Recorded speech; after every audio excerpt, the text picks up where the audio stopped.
One day I had posted some pictures of this M2 Machines 1957 Mack Model N truck.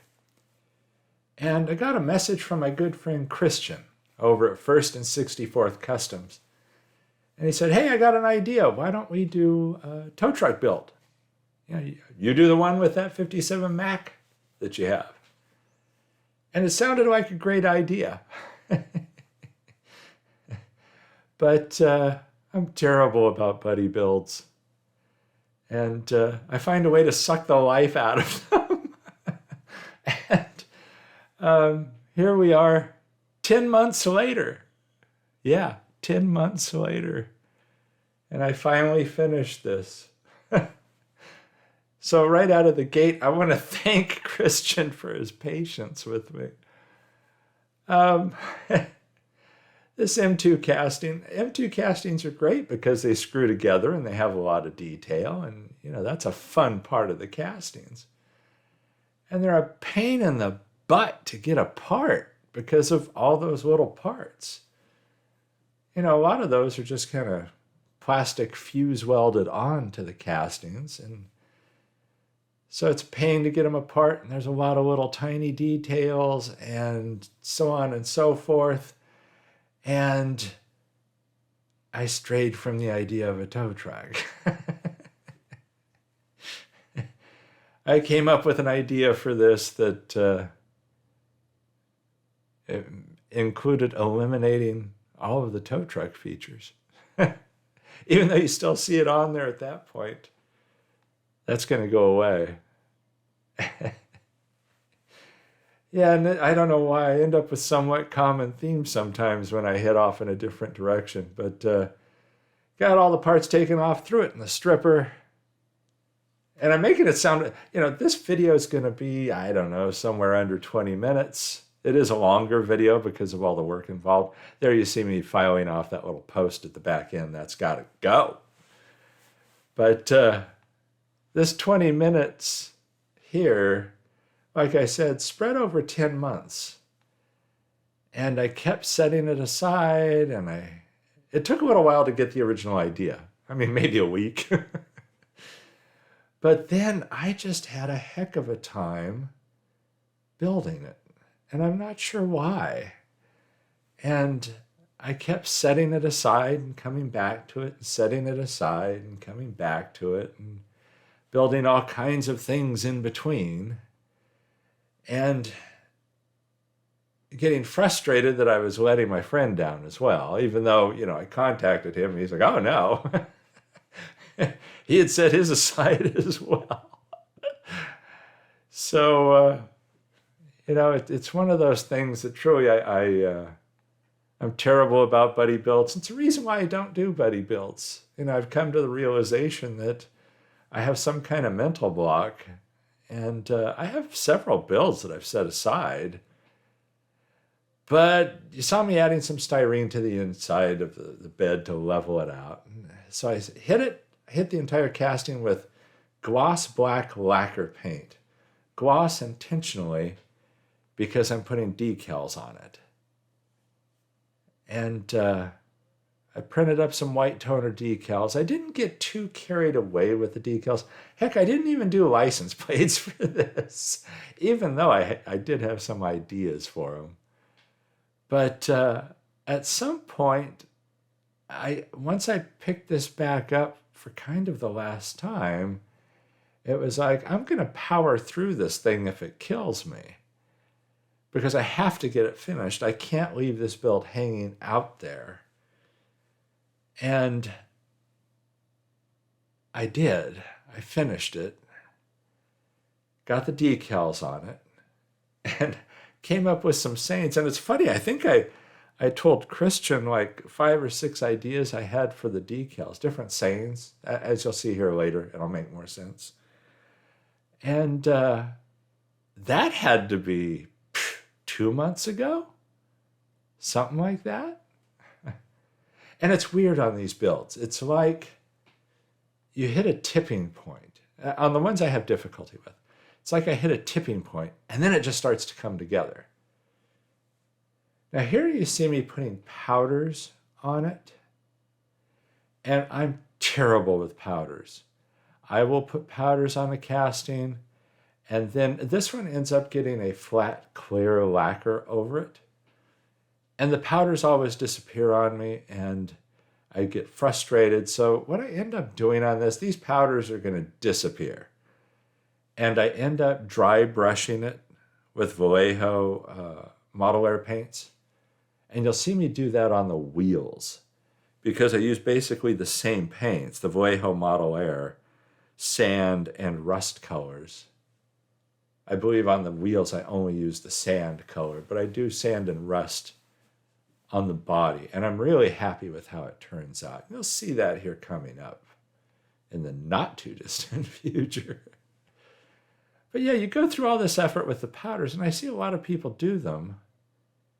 And I tried different approaches, but for some reason I always insist on doing a flat clear coat over it, and that messes it up.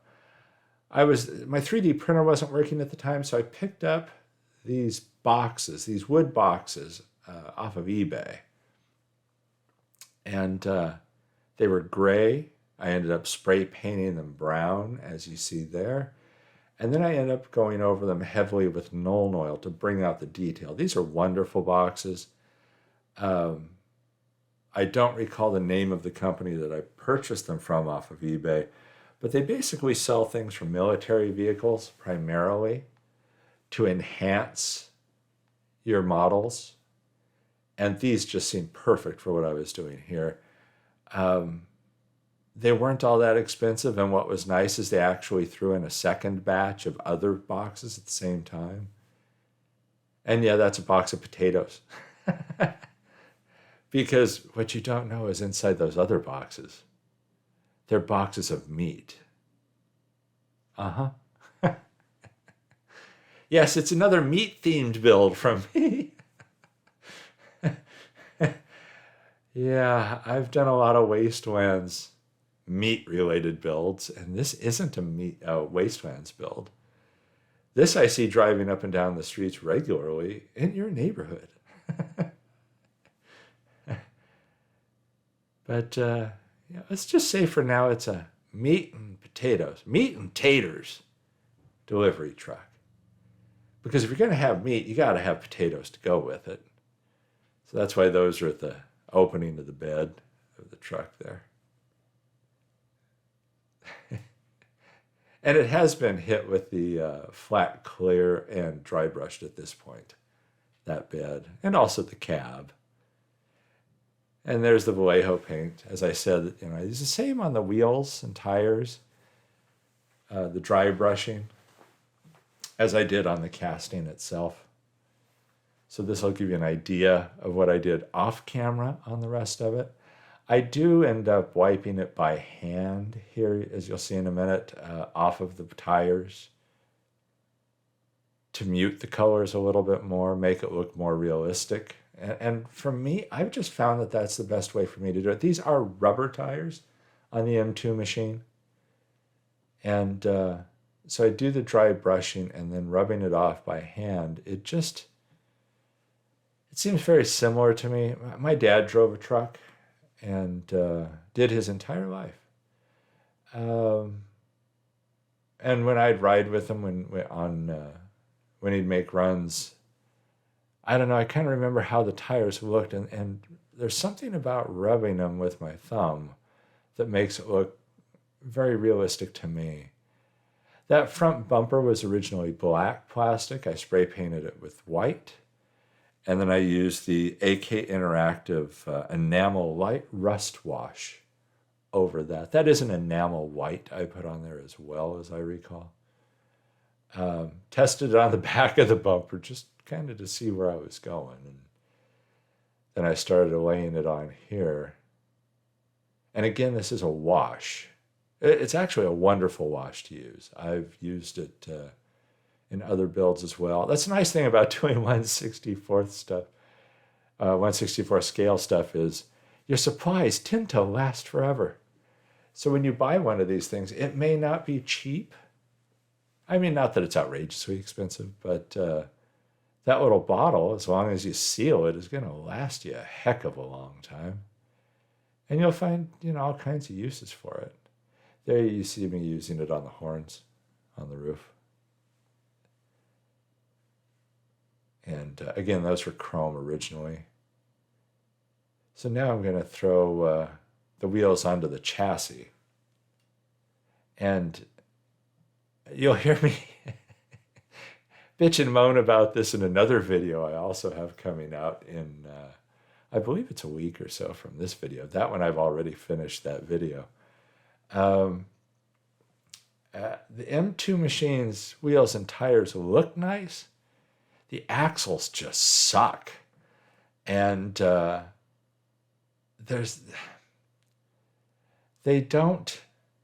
tires don't sit on the wheel as well as you would hope.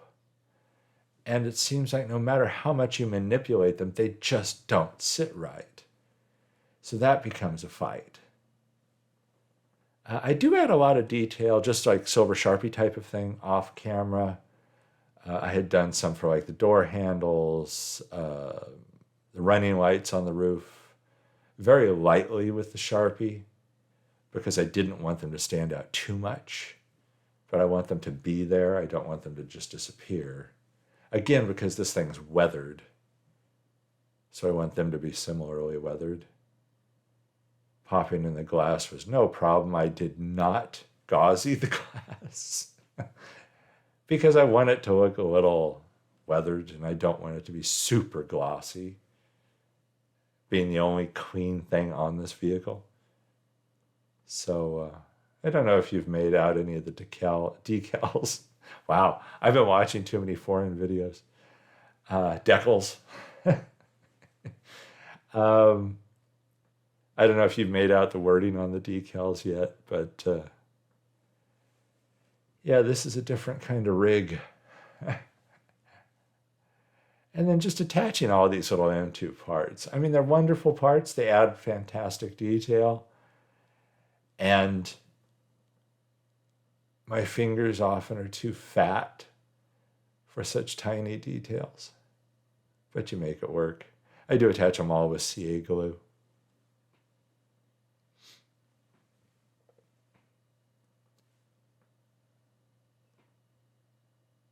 Some of the parts, like one of the horns here was slightly deformed, ever so slightly. And I think that's something you tend to run into on some of these M2 castings. It's happened before for me, where different parts just aren't quite perfect. Not that it's a lot to ask anything to be perfect. And I'm doing these headlights. The headlights were a pain. I'll do them off camera. I end up with one headlight that's kind of wonky. And I thought about popping it off and redoing it. And for whatever reason, I just liked the wonkiness of it. I did hit the interior with gray, a dark gray, as you see there. Both the dash and the seats. Here I'm just kind of fitting the seats in to get a feel for it. I do need to drop in the dash first, but I was trying to see if anything needed to be glued down in that seat and dash, and apparently not. So the dark gray just reminds me again of the trucks Dad used to drive. I mean, it was generally whenever I'd go with him, it was a cab over International. And it was rare that he'd drive a conventional, even though those are becoming quite more common on the roads now. But they always seem to be dark gray inside. Everything on the interior was dark gray. And so that's why I painted this dark gray as well. I put some very little detail on the dash, as I recall, like incredibly little detail. And again, this is simple enough to put together. I mean, it's already drilled. It has the screw, and now I just screw the chassis to the cab, and that part's done. So there is a beauty to the M2 castings, and at the same time, there's just some funky parts about them. And I sure didn't want to do a wheel swap because I like the wheels on it. It's just, I don't know, something to complain about. they go together easy enough. You notice the cab tilts forward on this. That is, by design of the vehicle.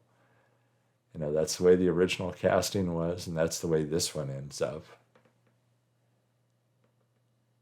Yeah, I do like the hex head screws for my own personal use better than the Phillips head, just because I have an easier time with them at the end of the driver. But I could have thrown a magnet on that driver to make it hold them even better than the slight magnetic hold that it has already. But yeah, there you kind of have it. I do have the 2 holes in the back that I end up filling with rhinestones. I did use rhinestones on 2 of the lights on the front as well. It gives it a little odd look, and one of the ones that is wonky is the rhinestone that easily could come off, but like I said, I kind of like it. These back here, I'm just thinking them not necessarily as backup lights, but just bright lights that, when they're getting together the meat to throw in the boxes there.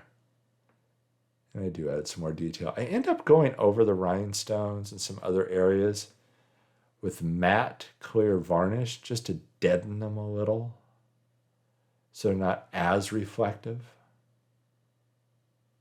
And that seems to work well. So that's basically it. I do believe I had a couple more details off camera. But here's where this thing started. And again, thank you, Kristian, for your kind patience with this. Be sure and check out Kristian's channel. And he's also creating, he just posted some pictures of a diorama garage he created. That's really cool, and he has these for sale. So be sure and check out his channel. I will put a link in the description to this video. And now, there it is. Roadkill meats. From car tire to your fire. Yeah, I came up with a whole bunch of ideas for sayings for this. Eat meat from the street. Yeah, those were the 2 that I liked the best. So I decided to have those going down the sides of this thing. I also came up with a phone number that, translated into something that was pretty funny. Decided not to put that on here. I didn't want to clutter it too much. I just wanted this to be a couple good old boys out there running around, picking up meat, and washing it off a little bit, and bringing it to your house so you can have barbecue. Anyhow, I hope you like this build. Here's some glamour shots. Everybody, stay safe and healthy out there. There's the wonky headlight. And I'll catch you in the next one.